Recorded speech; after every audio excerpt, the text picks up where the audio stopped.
You ever open up your hot tub and get hit with that strong chemical smell, even when the water looks clean? Or worse, it's cloudy, foamy, or just feels off? Most people say, time to shock it. But shocking your hot tub in the wrong way can actually make things worse. And a lot of people don't realize not all shocks are the same. Welcome back to Clearwater Chronicles, where we take the guesswork out of pool and spa care. Let's talk about what shocking actually does. Your hot tub already has a sanitizer, chlorine or bromine, and it's there to kill bacteria. But over time, your water will build up organic stuff, body oils, sweat, lotions, sunscreens, detergent from swimsuits. That stuff will clog up your sanitizer and make it way less effective.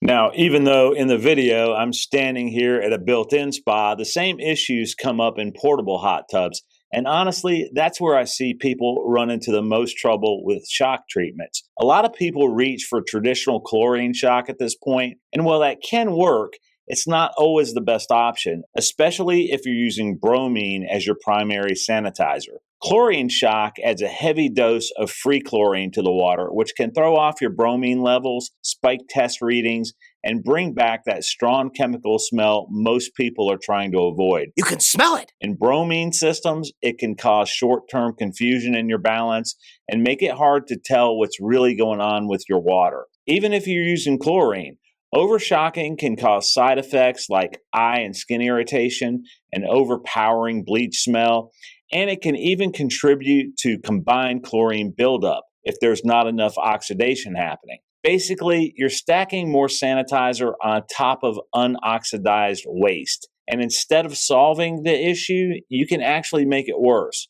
So while traditional chlorine shock has its place, especially for heavy cleaning or startup treatments, using it casually or too often can backfire, especially in smaller spas or systems that are already borderline.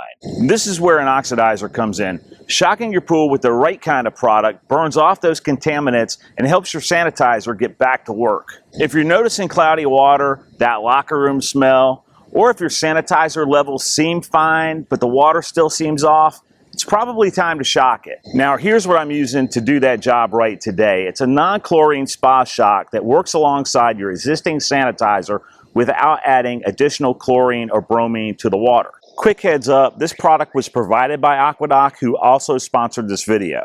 This is Aquadoc's non-chlorine spa shock, and I like it for a few reasons. It increases the effectiveness of your sanitizer, it reduces that strong chemical smell, it's really quick to dissolve and doesn't require any pre-mixing. And it doesn't require a full day of waiting before you can use your hot tub again. It's especially helpful if you're using bromine and want that clean water feel without the heavy chemical odor. Here's how to use it. First, you want to test your water and make sure your pH is in range and your sanitizer levels aren't way off to begin with.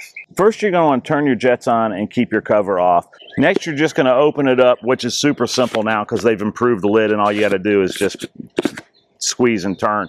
And you're going to throw about 1 ounce per every 250 gallons, or about 2 ounces for every 500 gallons of water. Now, if you happen to have an extra scoop laying around from an old bucket of protein, those scoops are usually about 2 ounces when they're heaping full. Double check yours just to make sure it's that size, but that's usually a really reliable way to measure it out. After you're done adding it to the water, let the water circulate for 15 minutes, 30 if the water was real cloudy, retest if needed, and you're good to go. Easy, no foam, no bleachy smell. It's a good idea to shock your spa about once a week or after heavy use, like if you have a bunch of people over, or even if you've just had a longer soak than normal. You can use this right after balancing your water, and especially if your hot tub has gone unused for a while. So if your hot tub water smells weird, looks dull, or just isn't feeling fresh, even with a sanitizer, a non-chlorine shock like this one might be exactly what you need. You can find Aquadoc's professional chlorine-free shock for your hot tub linked down in the description. That's an affiliate link and it helps the channel at no extra cost to you when you use it. I really appreciate that when you do. If this helped you, hit that like button and don't forget to subscribe for more spa and pool tips. Thanks for watching and I'll see you in the next one.